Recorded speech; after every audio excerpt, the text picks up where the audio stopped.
Bonjour à tous, nous poursuivons aujourd'hui la Mishnah Dalet, la 4e Mishnah du 8e Perek. La Mishnah nous enseigne que Cheresh Otev et Katan Pegiatan Ra'a, la rencontre d'un sourd-muet, d'un fou ou d'un enfant est une mauvaise rencontre. Pourquoi? Achovel Baem Chayav, si on les blesse, on est Chayav, on est responsable, on doit les dédommager. Vehem Shechavlu Bachim, mais si eux ont blessé, Pturim, ils sont dispensés de paiement, puisqu'ils ne sont pas considérés comme des êtres conscients, responsables de leurs actes. Le Cheresh sourd-muet, en général, puisqu'il ne peut pas communiquer avec son entourage, donc il rentre dans une guerre de choté, de fou. Le choté, le fou, et Katan, l'enfant, moins de 13 ans, n'a pas de DA, n'est pas responsable de ses actes. Donc si ils ont eux endommagé, ils sont dispensés de paiement, alors que si nous on les endommage, on est chayav. C'est pour cela que la Mishnah nous dit c'est une mauvaise rencontre. Est-ce que le père d'un enfant est responsable des dégâts causés par son fils avant la bar mitzvah? Donc, comme nous le voyons ici dans la Mishnah, non. Il n'est pas responsable, c'est le fils qui doit être responsable, mais lui a moins de 13 ans, donc on ne peut rien lui réclamer. Est-ce que lorsqu'il grandira, il devra à Tzet Yedei Shamayim payer ce qu'il a endommagé? Ça c'est une autre question, mais c'est sûr qu'on ne peut pas, un enfant qui a causé un dommage, on ne peut pas réclamer au père de cet enfant de dédommager, il n'est pas responsable des dégâts que son fils a causés. Malgré tout, on a pris l'habitude de payer les dégâts de nos enfants, mipnei darkei shalom, pour ne pas qu'il y en arrive à des disputes. Mais il n'y a pas d'obligation. Si le père ne veut pas payer, il n'est pas obligé. Malgré tout, lorsqu'on prend un enfant, on la met dans un magasin d'alimentation et que l'enfant se sert, il mange les bonbons qui se trouvent sur l'étalage, là le père se doit de rembourser le dégât causé par son fils. Pourquoi?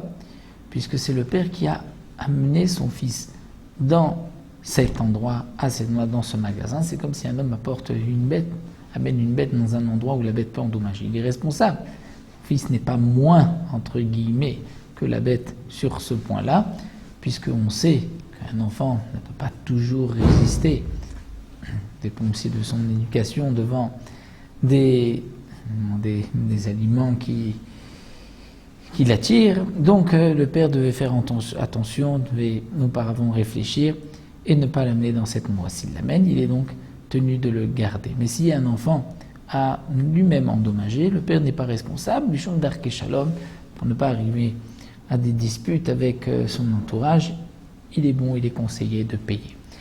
Donc la pegia, la rencontre avec un enfant ou un choté ou un cheresh, est une mauvaise rencontre, puisque on peut, dans les cas, en ressortir un coupable.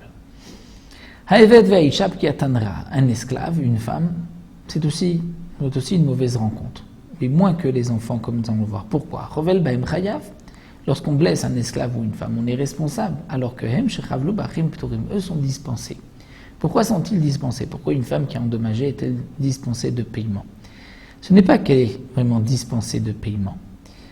C'est-à-dire, elle ne peut pas payer, puisque son argent, en vérité, l'argent de son mari par les Tnaï Ktuba en échange, puisque le mari nourrit sa femme, en échange, le travail de sa femme revient au mari.